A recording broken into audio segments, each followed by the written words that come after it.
Welcome to the Leedz Edutainment Podcast, featuring in-depth interviews with people in hip-hop culture, based out of New England. Matteo Getz, how are you? What's up, man? Peace. How you doing?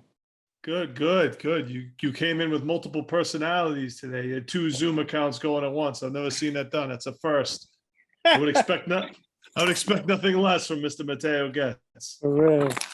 I'd like to welcome everybody to the Leedz Edutainment Podcast with, again, I'll say it again, with a very special guest, DJ producer Matteo Getz. Please like us on Spotify, all your streaming. Give us a subscribe on YouTube. Any engagement helps. So thank you. Welcome, brother. How you doing? I'm doing. How you doing? Your podcast is unbelievable, man. It's great. It's believable, all right. It's a little too believable. You have great guests. I'll tell you that much. Well, you're added to the roster today. That's what's up. And you deserve it too. I'm not just having you on because I've known you and been yelling at you for shows for 20 years. That's a fact. And like, this isn't just some giant amends for me yelling at you after all these years. This is because you put in the work, and that's why you're here today. I appreciate that. No doubt. But I want to go back. Is it born and raised in Framingham, Massachusetts? Yeah, pretty much. I mean, I was born in the Waltham Hospital, but I always resided in Framingham since I was born. We owned a house on Brook Street, and then we moved a little further up to near Kings Road Lane. So I lived there pretty much majority of 20 years. Right. You know, Framingham's west of Boston. It's one of the first pit stops when you leave Boston on the Pike. Right. What's that hotel that's right off the exit there? That's oh man, what the heck's it called? It's gone now. Tara Hotel. Yeah, I drop a lot of artists off there. They would stay there because it was cheaper than staying in the city. So I ended up having to drive them out to Framingham to stay at that hotel. And then there's Motel 6 across the street. Yeah. Legendary hotels in Framingham. What is Framingham like? I mean, I've very limited experience living there. Talk to me about Framingham. It's a suburb, but like you said, we're in the middle of Worcester, Boston, Natick, and so on. So we're smack dab in the middle of everything. It's a cool, nice, quiet area. There's a south side and a north side. I lived on the north side, hung out on the south side. My partner Ajax Lo's from the south side. I got babysat out there. And just, pretty much all my friends are from the south side. So is that how you met Ajax Lo? He was your babysitter? No, my sister's friend was my babysitter, but yeah, so I met him just going around the way and hanging out and getting babysat on that side. And then just, he put out he's one of the people that was made the first group to actually have a product out, a tape called Havok House. It was a group, one of my favorite groups. I'll be a little biased. It's one of my favorite groups in hip hop. I just seeing them do it. I was like, yeah, I can do this. And then growing up with my one of my childhood friends, Golden Child. He was like one of the first DJ producers around Framingham, and then I was like, oh wow, that's what I want to do. I used to go in his room and he'd have a turntable and a Gemini mixer, and then one of those SP little Doctor samplers, and he would cook up a beat just off a break beat, and then a ill crazy sample out of nowhere. Oh my god, this is crazy. I just got hooked from that. But even before that, my sister's 8 years older than me, so all her friends would hang at my house. It was more of the party house. I had a pool table, a bar. My dad was doing it, with his landscape company. He was doing it real big in the 80s and the 70s, stuff early 90s or whatever. So everyone would hang there. So I was subject to breakdancing, house music, hip hop music, just all that type of stuff.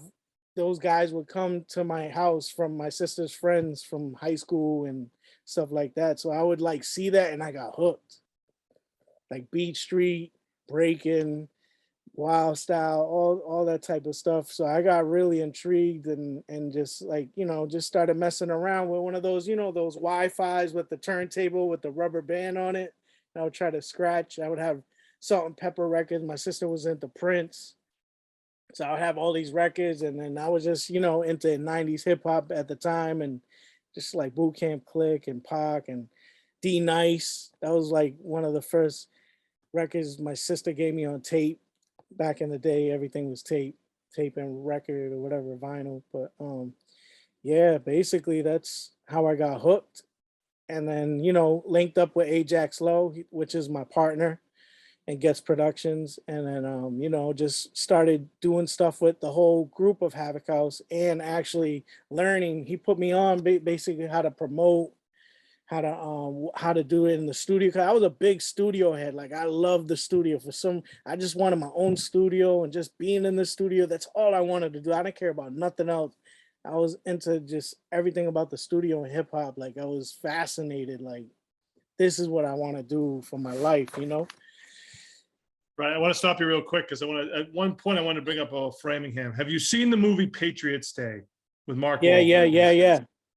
You know that scene at the end where they're getting they're about to catch the guy? Yep.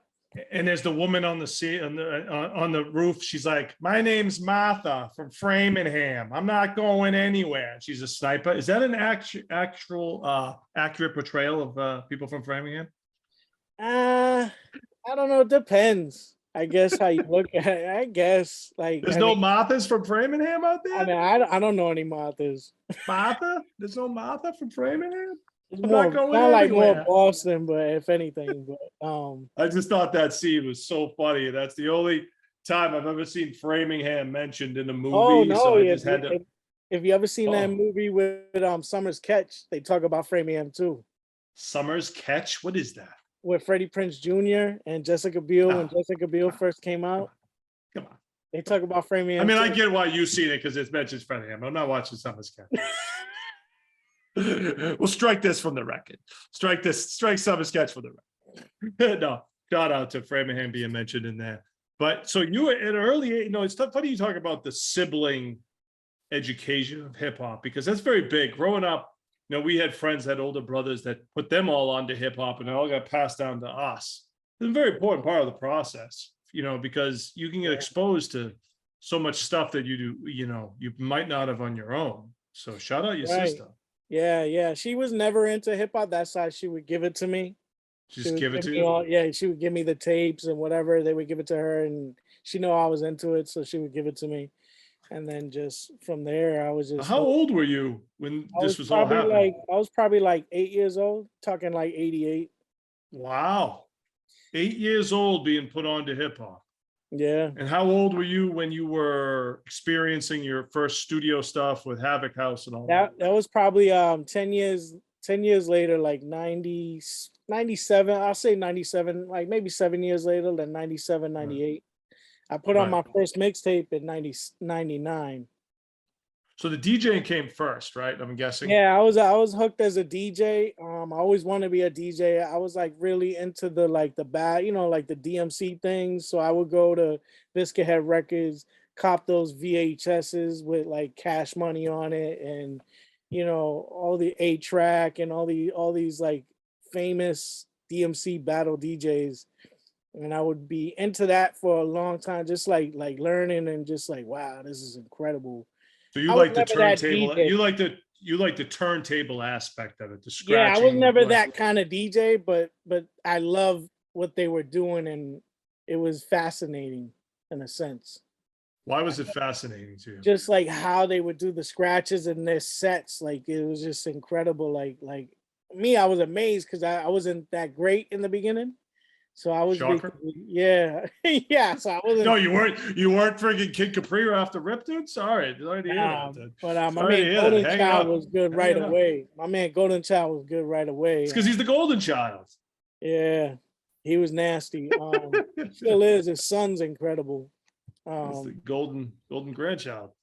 Yeah. So so I just like real hooked, and then from there I just went into producing. So I linked up with another Havoc House member called Mr. Moore, and he knew my engineer Jeremy Page, Ronnie Reagan. That's I done know stuff Jeremy for like Page, yeah, Jeremy Page, Cybersound Cyber Sound. Studios. Yep. Yeah, Cybersound. So before That that, Handsome Devil, right? yeah, That Handsome Devil. that handsome devil, 7L and Esoteric and Czarface. He did a lot of production, and he's just like a musical genius in itself. He can play anything by ear. He'd play a lot of instrumentation on top of my sample beats that I would cut up in my early production around 2000. He actually taught me how to produce on Reason.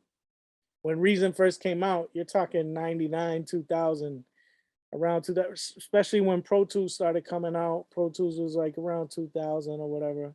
So, and then a couple years later, I bought my own studio, and then I just kept working on my craft and working on my craft and working on my production and going to hip hop shows hosted by Leedz. And Yeah, we're gonna get to that. We're so you got in on Reason early.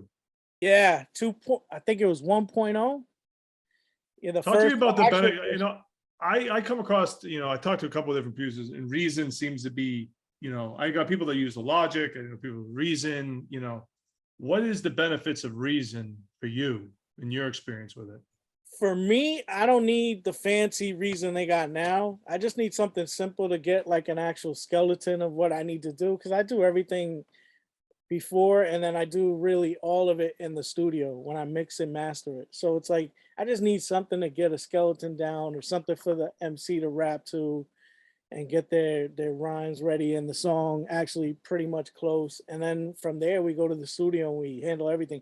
Me, I like it. I'm so used to it. I don't think I could do anything else. Like as far as SP, even though I like the SP12s and how they are, and the MPCs, it just never was my thing. It's this for me, it's more easy with Reason, because especially when you're tracking out stuff, all you got to do is basically mute everything out what you don't need, and then you just bounce it individually, and it happens in like a snap of a finger. So it's like, for me, it's the go-to. But some people don't like it. Some people, it's all what people like, really. No, I hear that.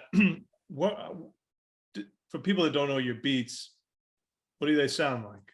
How would you describe your sound?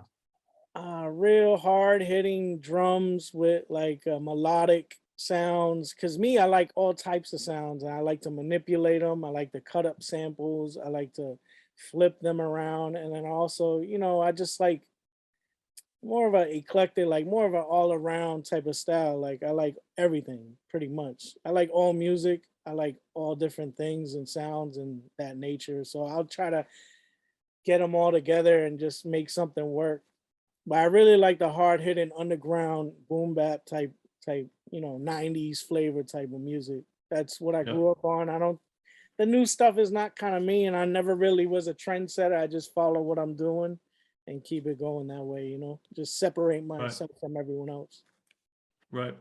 And you've produced for a bunch of different people. I mean, we got Triple Sace, Smith and Wesson, DV Alias Christ, Terminology, Sadat X, Shaheem, Sabam Sadiq, Rockness Monster, Master Ace, Smooth the Hustler, and of course Thirstin Howl, which we'll talk about later. But that's a good chunk of names you did some beats for. Yeah, there's probably way more that I can't think of, but I'm surprised you didn't Temperamento, I think of did them. something with him. Temperamento, back in the day, I did something with him. Who? Temperamento. He was I like don't know that one. a underground Spanish rapper from like Providence. Gotcha. He was good, like in the early, I want to say 2010-ish. He was doing his thing. Lee Wilson, I've done stuff with Lee Wilson. Oh, you done some Early R&B, on, huh? yeah, I used to DJ for him in one of my early career of DJing. So I used to DJ with him when my first mixtape came out. I had a different name. What was your name? It was DJ Scarecrows. Scarecrows. Yes, Yes, I even dude. sold my tape at Biscuit Head. I had it in the front where you buy the records and stuff. I had it over there. Yeah. I think I met you. If I'm thinking, I met you first as JDO's DJ. Yes, I want to say that's how I met you. I DJ'd him for a little bit. Yeah. Yeah, JDO was working with G Squared, the Yeah, creators. So I met yeah. JDO that way, and then we ended up doing Yeah, a B show. Square. Ended up doing a show, and then your ass comes bumbling in with a box of fucking CDs. And for those that don't know, and I'm sure most people watching this probably know, Matteo Getz carried a box of CDs. Do you have the box in the video? Is there any way we No, could I show? don't have it on me. It's in the Oh, car. Actually, dude, I should have brought it. dog. A box of all of his mixtapes. How many were in the box? How many were in the Probably box? 100. I got these still though. He would carry around a box of 100 CDs and force them on you. Yeah, that's true. He'd be like, take the CD. But it was just staple. It's like every show you'd show up with a box. Even when CDs were long gone, here's Matteo Getz with a box of CDs. Explain to me the mentality behind that. Like I said, Ajax Low, he started me like that. I'm like, Oh, blame him, huh? Don't blame him. I was just real hungry, to be honest. Like I was real hungry. I remember I was working for the post office and I got laid off, and then I was laid off for like 2 years. So I was like, you know what? I'm just gonna go reinvent myself, put myself back out there again, and then just put out mixtapes. So I was doing like a mixtape a night. I was mastering, mixing, doing the artwork, printing on the CD, printing the music on the CD, and it would take me all week. So I would map out every show that you would have going on, and I would map it out, and I would stay up, break night every night, whatever it took, get them all done. And I'd start with one mixtape, and then every week I would do a mixtape. I have over like 100 mixtapes at one point. Yeah, I mean, did you just see the recent documentary on mixtapes? Yeah, it was pretty dope. What'd you like about it? I wish they added more. I felt like they could They have. didn't mention you in it. They should. I mean, No, for I know, I mixtapes in know. Boston, I mean, Matteo Getz with a box of Nah, CDs. but back when they should have been in the documentary. Yeah, but back when they were doing it, I was like, I was still a student. But I think it was yeah. DJ Drama, Matteo Getz. That's the order. Oh man, it was dope though. I felt like they could have added more, and I feel like they wanted to add more, but I felt it was too short in my opinion. But it was dope. Other than that, it was dope because we don't have too many things like that out. The history of, Who was culture. some of your inspirations mixtape wise that were some of your favorite mixtapes during those that they mentioned in the documentary? Clue, Ron G was dope. Clue, Kid Capri was one of my favorite DJs. Funk Master Flex. I remember seeing him at Framingham State. And then seeing him again in New York at Club Cheetah, and they wouldn't let him in. I was like, what? They were like, nah, you can't come in. I'm like, yo, 2 people just left. I'm like, wow, he got dissed. That's crazy. That's And funny. then I seen him drive off in his Lexus, his coupe. But yeah, it was crazy. There was a lot. SNS was dope.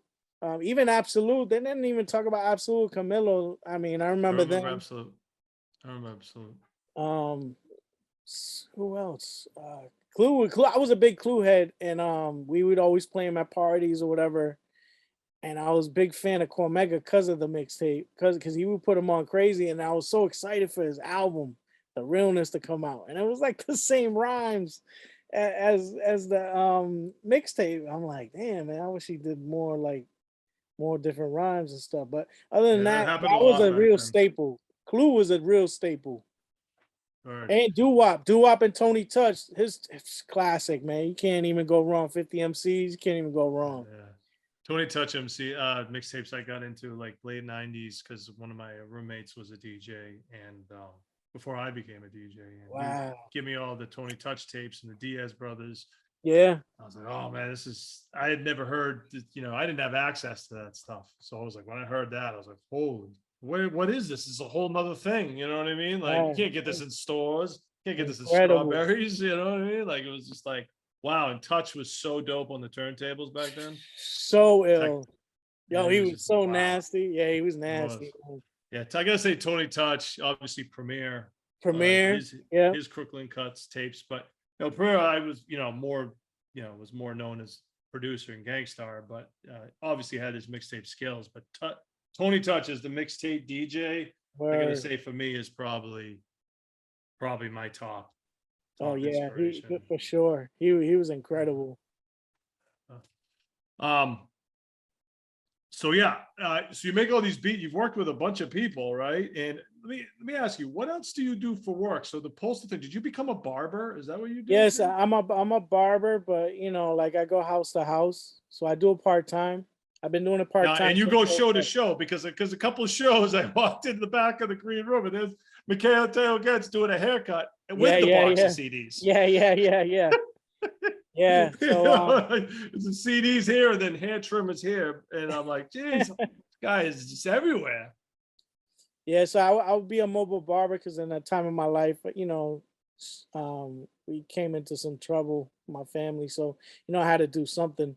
So I started doing that. I started cutting out my friends for like free for like 3 years. And then I just started getting better. And then I started charging and just going from there. And I love it. Like I love how I love hip hop. The culture of it now is incredible. It's skyrocketed since '05, and like the barbering industry is just, it's amazing how much it grows and how much it grew since then. And I love the art of it and I love everything about it, just like how I love hip hop and DJing and producing and going to shows. I love meeting and greeting and promoting, putting up stickers everywhere and flyers on the floor or whatever, just selling CDs. To me, that's everything right there.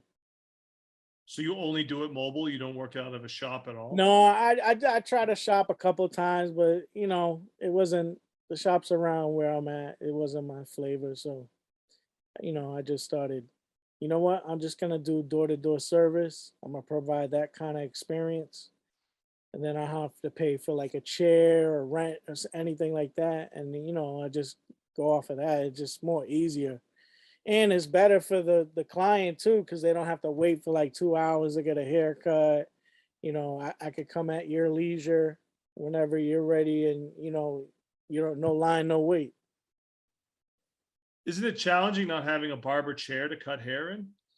It is, but I'm used to it by this point. I mean, as long as it's like one of those chairs that can move in a circle, either way, I adapt to any environment. I mean, yeah, you did it. You did it in a Middle East green room. So I mean, if you can do it in there, and Hell yeah. it's doing a lot of different. Do you do this? Do you do the straight edge too? Yep, I do razor. I do straight Nice. edge Gotta razor. do the I do razor. Gotta do the razor. fades. I do men's regulars. I can pretty much do anything. I just don't do designs. But other than that, I could do any type Why of not haircut. designs? Is that just too hard? Takes too much time? Yeah, and I just don't have the time to practice on someone to really learn and take, it's kind of not my thing. Just kind of, and then people don't want to pay for you know, the Yeah. design or whatever. They think, oh, it's because it's a design. It takes time to do a design, especially you want to make Right. it look good and Right. clean and stuff like that. But Right. So do you do that full time? no, I actually work for the city. I work for the city. I'm a construction worker, so I do that full time. I cut hair on the side. Do the music whenever I can get in the studio. But I make beats every day. I'm always looking for the next thing, the next sample. I'm like a real fiend for it. I bet. Is there a particular music you like to sample? Particular style of music you like to sample? I like kind of everything. I like soul. I like different crazy sounds. I like to expand into all type of genres. Like I'll look into German funk or Russian funk or what do you call it? Russian soul or any type of soul. Pretty much anything that sounds good. Like I know what I want just when I hear it. I don't know. It's kind of weird. Like your ears change all the time, so I might not like this one particular thing now, but maybe 5 years from now or a week from now, I may be like, oh, that's kind of dope. Oh, I like that. I don't know why I didn't like that before. It's just Right. weird how your ears change like that. And you made a lot of beats. Oh yeah, My buddy, we obviously mutual friend Slant of Headshots. yeah, He's like, yeah, Matteo Getz, I asked for some beats. He sent me a CD with 100 beats on it. yeah. 100 beats to pick from. Yeah, and That's a then lot to pick from. he'll see me at the show and be like, "Yo, I'm using one of your beats from my album." Doesn't even tell me which it is. Like, yo, can you let me know so I can give you guys the files and we can mix it Forgot correctly? it was one of 100. Yeah, we did a whole mixtape with the headshots. I did a whole mixtape with them like Yeah, I that. remember that. It Yeah. was a classic with Ricky Mortis on it. Hosted. Yeah, a classic. Classic. That definitely sounds classic now. Yeah. I noticed you got the polo hat. Are you totally dipped in polo? Is that your thing too? Are you one of Yeah, these? I like wearing polo, but I also like wearing my own brand, like the Getz the Barber brand or Oh, Matteo Getz or Getz Productions. so there's multiple Getz brands going. We got so Yeah, it's yeah, polo and Getz brands. That's pretty much all you're rocking here. What yeah, do we got pretty here on the much. shirt? Let's see This the is shirt. What do we got here? Stand Getz up. the Barber. Getz the barber. Yes, dude. Yes. I start doing logos and I need everything that. myself. Yeah, so I do logos too. I design. I do graphic design. Learn on my own. I do all the album covers, mixtapes. I had to You are learn the everything on my own from scratch. No one really told me. I took like a CS5 from my friend. He had it. I said, "Oh, let me borrow that," and I took it, and then I just started learning. 'Cause I used to at one point was writing on the CD, like with marker or whatever, and I was like, "Man, that Yep. don't look good." But I was broke at the time, so I had to do what I had to do. And then I just started elevating. I started, just learning how to cut out pictures and put backgrounds and add highlights to them. And every time I would get better, I would redo the cover already, like the cover I already just did. So I'd redo it and I'd redo all of them. Just became a lot. And then, Uh, and it yeah. started looking better and better. I said, I think I could do it this way better. And I would picture in my head and then I would just make it happen. And it would look like 10 times better. I'm like, oh, that looks crazy. That looks so much better. Oh my God. And I just got hype and then I started doing all of them every Yeah. morning. Crazy. Did you do this one? We've Yes. got the Thirstin No, Howl the third. no, there was a I forget who did it. I forget the artist's name, but he basically did it, but I added the font because the font they were using wasn't that great. So I redid the back too, like with the font. But he did the front work. So I the forget the the CD artist I'm name, to be holding, honest. the people just listening, the whole CD I'm holding up is the Thoughts Skillustrated album by Thirstin Howl the third, produced entirely by Mr. Matteo Getz. Yes, sir. And this just came out, and this is available everywhere except on streaming. No, it's on streaming. It's Is it more on now on streaming. streaming? Yeah, it's been on streaming. We All right, did my streaming apologies. first. Oh, no, you did this first. I thought. No, I did couldn't find- streaming first. I did a couple of those for a little bit, and then I only did like 20, something real All quick. good. Hand them So out. it is available everywhere. So it's Yeah, it's available available everywhere. on all platforms, Spotify, iTunes, Apple Music. Talk to me about making this project. Actually, first of all, talk about making this project. I want to talk about your relationship with Thirstin Howl the third because it goes way back. Yeah, it goes back to my teenage years. So basically, Ajax Lo is the one that introduced Thirstin to everyone, to the whole crew. His family lives out in Framingham and Beaver Park. So his sisters, Missy and Sita, lived out in Framingham. So he would come out to Framingham every weekend. And then one time they were having a cipher, Ajax Lo and the whole Havok House were having a cipher, and he overheard them having a cipher, and he went over and started freestyling with them. Then from there, he went with them. I wasn't in the picture yet with Ajax Lo yet, hanging out. Then like maybe a year later, that was probably 96. And then 97, I linked up with Ajax Lo full time.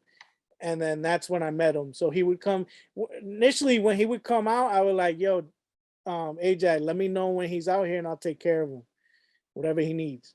So I never really hung with him yet. So I would get him whatever he needed and then drop it off. All right, man, I'm out. Because I was still doing my thing. I was DJing parties and stuff like that in schools and, stuff like that and just house parties and stuff. So I was doing my thing.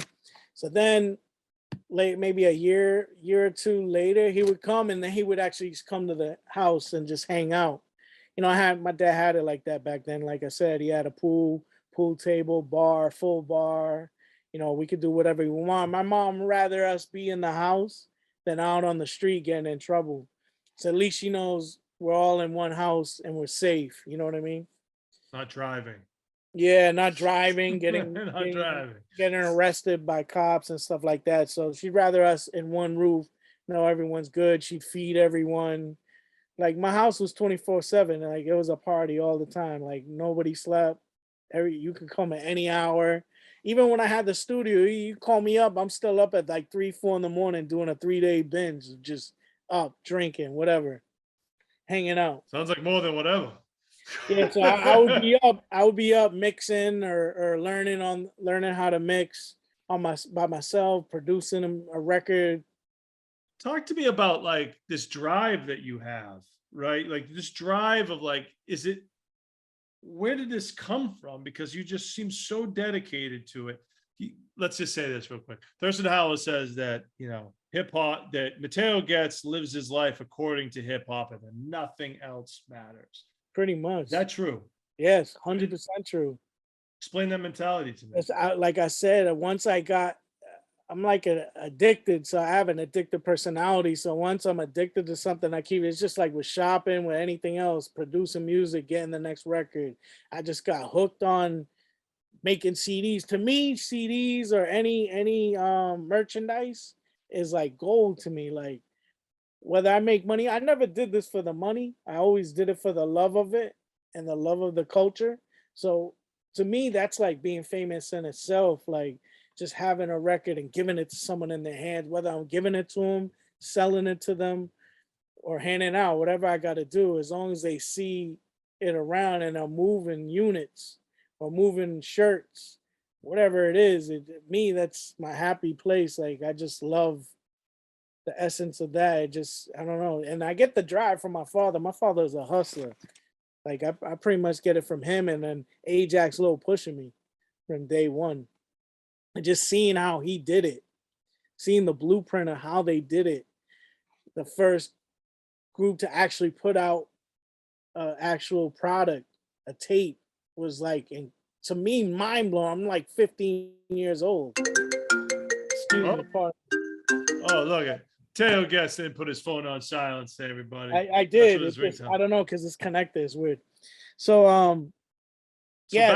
back to Thirstin Howl. Talk about how did this album Yeah, so all right, so come to be? basically I known him for years. We hung out, linked up, and we basically became friends first.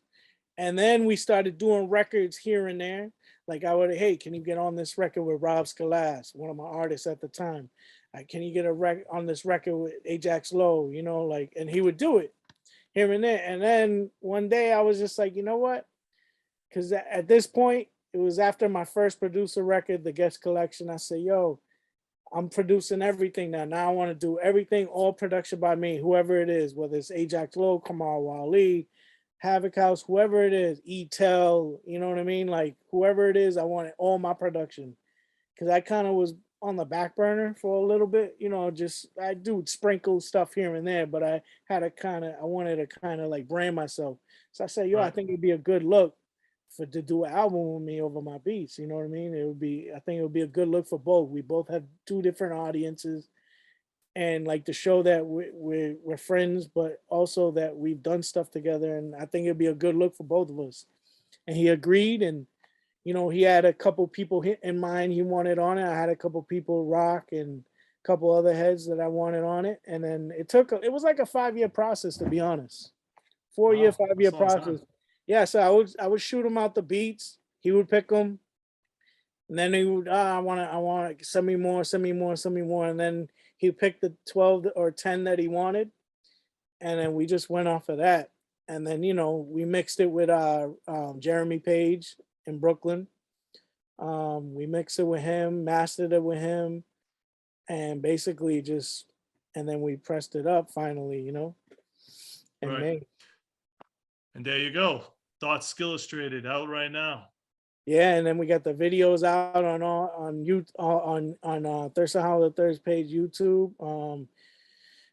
We're on all platforms. It's doing really well. People are loving every song. They love all different types of songs from it. Me, I like a certain few that I like that really. Which ones do you really like? Me, I like the one with Rockness Monster on it. Lows and Cons. That's my favorite. Cause me, I always liked his voice. Always always was a fan, but always I became cool with them too. Like I've been cool with like Smith and Wesson and all of them and Sean Price for like 20 something years since I The was a joint you kid. did with that joint you did for Smith and Wesson was fire. Yeah, man.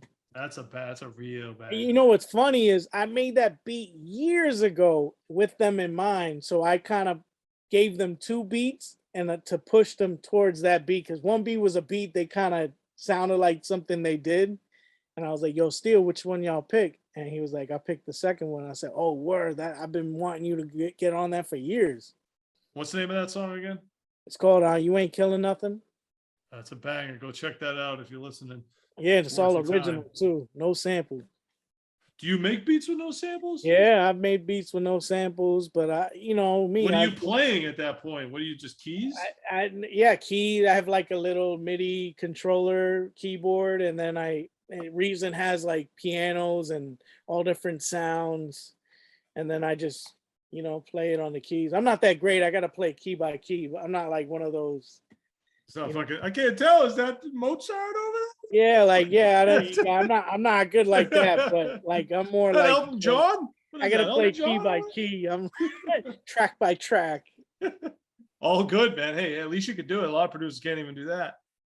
Yeah, so I'm starting to produce a lot like that, like adding more instrumentation on top of my stuff, like samples that I take, and then I do produce stuff with no samples, but I love sampling. Yeah, Just no, I part of hear hip you. hop and just part of how I started. Bad habit, I So, guess. so now with the album with Thurstin Howl, are you officially a low life now, or have you always been Yeah, he officially a made low us a life? low life, official low life back in like probably shit. I don't even know. Maybe like 2004. But he said we always was one. So he always gave us, we always had our L's, but we never knew it kind of thing. And then that's when he started forming low lifes all around the world to expand it, in Hawaii, where New Zealand, Fed Hill and them, Ali Pone, and then made us mass low lifes. What was the initiation process? Was it like run into the Macy's and steal as much polo as you can and bring it back? Is that the No, no, initiation no, process? just yeah, nah, that's funny though. But nah, just was like, man, you guys always had your L's. I said, all right. Cause he sees what we're about. We always was rocking polo. We ain't about stupid stuff. Like we're all about the culture and pushing forward and just all about the music. And you know, he loved how we were and how we vibe and stuff like that. So he just, we just became real cool with each other. Explain to me polo from your perspective, because obviously I love polo. I can't afford that much polo. It is great clothing. Explain to me the deep passion for polo and why. Just first off, Ralph always had everything for every season. He had something for every season. That's one of them. Just what he put out, it just looks so dope. Like it just you had to have it type of thing. Like me, I started late. Like Ajax Low, Come On Waleed and Golden Child, like they all was heavy with it before me. I would have little stuff here and there. Then I got heavy later on with it. But and Vic, of course, the original general, he has crazy. He's been doing it since 80 something. But it just something about it just so dope when you see his products is it's clean. It's like the way he does his logos and just like the quality of the t-shirt, the shorts, the pants. It's like a lifestyle. Kind of get Do you do addicted to it. do you do the what do you call it? The polo not the jockey shirt. What are those shirts called? The jockey shirts. Oh, no, I know what you're Ah, talking about. I know what you're talking about. No, I don't do that. I'm just regular shirt. which one is it? It's the polo something. Come on. I can't. Uh, Like man, I forget too. Peter Parker's gonna kill me because he owns like three of them. But I know what okay, never mind. But there's many different types of polos out there. Is there a particular No, one you I stick to? just Or? I like the polo kind of shirt or the t-shirts are dope or even like the hoodies. I love hoodies. I just You got got any like vintage pieces back there we can see? no, Any I vintage? no, You got the I Snow will Beach? Got the Snow no, Beach no. I back used there? to have a snow. I had a bunch Yeah. of snow beaches when But the you got snow rid of beach them? You were came probably out. kicking Yeah, yourself right now. I sold them all off. How much? A lot. I lost Tell me, money. dude. Dude, give me the number on what you got that, please. Oh Can we my get a god, rough estimate? I paid overpaid when they first You came out. bought? Yeah, I Wow. What'd you overpaid sell for it 'em. for though? I sold it for less. Wow. It's Snow crazy. Beach. You lose money, like because nobody wants it no more, or whatever. Like, yeah. Plus, you trying to sell it real quick. It's whatever. It's just gear. I'll get it again. Yeah. But Yeah, like yeah, yeah. when they first came out again, the bots were taking all up. So I got mad. I was like, man, fuck this. So I went and I just copped a whole bunch of them. Nice, dude. So you bought like bulk? Yeah, Of course you did. Of had course like you did. had like had All or like nothing with Matteo dude, Getz. I probably had like 7 of them. Dude, you 7 Snow Beaches? I had the black ones. I had the yellow. I had a bunch of yellows. I had the vest. So I had Snow Beach the jacket. Was the rugby. jacket? Was it just the jacket? Was that It the was only like thing they made? it was like a pullover jacket, Right. and then they had the vest, and then they also had the rugby. They got 2 The rugby. rugby. That's what I was going back to. Is the Oh yeah, polo yeah, rugby. yeah. They had the rugby. Yeah, I love rugbies. Rugbies are my thing. You do wear rugbies. Yeah, rugbies are my thing. Cool. Yeah, I love rugby. So the Snow Beach obviously was made popular because the Raekwon Ghostface video. Yeah. What other pieces of like polo? Is there any other specific pieces that are like that you think are like the best? The cookies love? is like the ones with the cookies on it is dope. Even the scribble. The spell outs are dope. The polo real big. Um, yeah, pretty much. I like everything, man. I'm a fiend. Do you wear like Ralph Lauren non-polo? Just Ralph Lauren? Pretty much, I wear I wear it from my socks to my boxes to my wallet to my shirt, Unless my glasses. unless as it hat. gets the bar, unless it's Yeah, Matteo yeah. Getz. But I still The rock. Matteo Getz brand surpasses polo. I Yeah, love so it. I wear like Ralph Lauren shorts or something with a gets the barber t-shirt or whatever, a polo hat to go with it. Not mad at that. I'm not mad at that. What do we got in the works here? What do we got coming up? So What else new? we just dropped me and Ajax Lo just dropped a new album called Indigo Jackson 2 Second Harvest. It's really dope. Seven tracks. A bunch of MCs on it. Kamal Waleed, one of my boys from Ireland. Oh man, what the heck's his name? Shit, I can't even think of his name. But there's a bunch of MCs on there that's real dope. I got an album I'm working on, a new album, new producer album, and then I got a 3-4 part series that I'm doing from tracks I did 20 years ago. I'm remastering. Nobody really heard of production that basically I only put on a couple CDs, and now I'm gonna put them on iTunes and stuff like that. Well, like a beat, like an instrumental album? No, basically songs. I got songs from like 20 years ago that I never really put out, that I did all the production. Still holds up? Yeah, oh my God, ridiculous.